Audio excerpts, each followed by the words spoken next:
Hey world, being willing to come back for another video. I had a couple of topics I wanted to hit on. I know if you look at the title says President Trump's national emergency isn't an emergency. Because, like I said, being from Texas and living here in H-Town, having family members and friends in Corpus Christi, Texas, which is south, and not hearing about any, mass murders or rapes or, crimes committed by illegal immigrants, because where Houston's located, it's just down the road, down away from the borders. So I don't know, this national emergency that President Trump has declared, we have to understand it's not really about it being an emergency basis based on civilians being protected. We know that's not the case. Okay? We know that most of the drugs that come into this country because there are a lot of paid off officials. Okay? And most of the drugs come in by plane. And from a terrorist standpoint, all the terrorists that's been pretty much arrested or, suspected of terrorist activities, I don't remember any of them coming from the border area. So I think what's basically going on, guys, is this declaration of national security isn't a situation where crime, drugs, and the like are the major concern, because we know drugs gonna still come to this country because most of the people in this country do drugs. Based on when you talk about 80 to 70 to 90% of the drugs that come from the southern border. They're not coming over here if they're not being used. They're not coming over here if they're not being sold. So we know that, there is a demand for the drugs that come in through this country. So this border wall that Trump wants to build, it's a facade.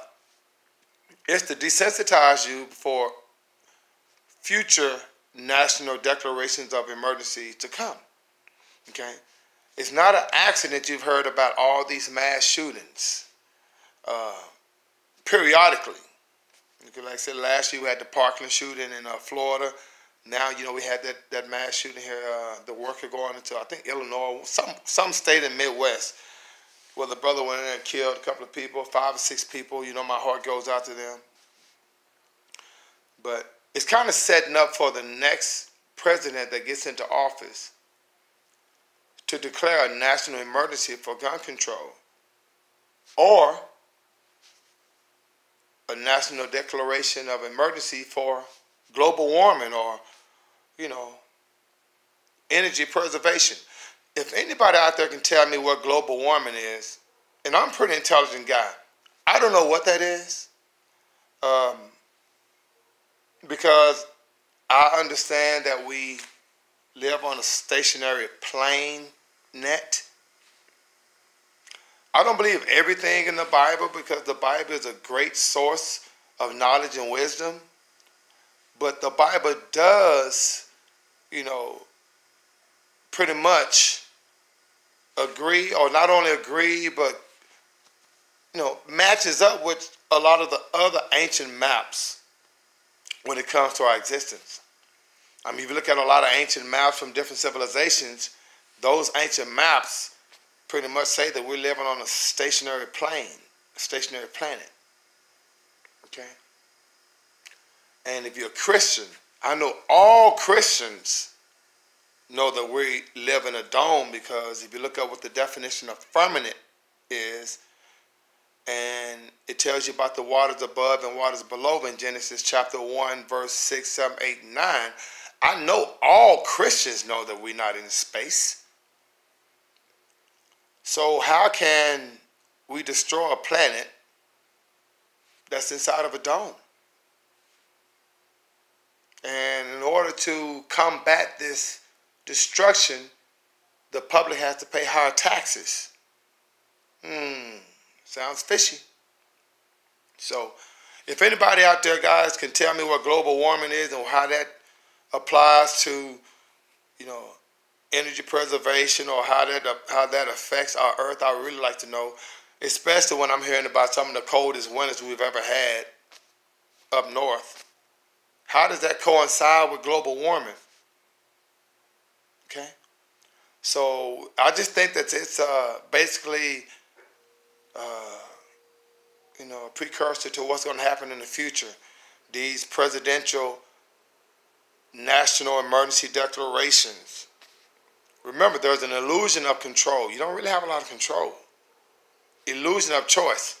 You don't have a lot of choices. And so,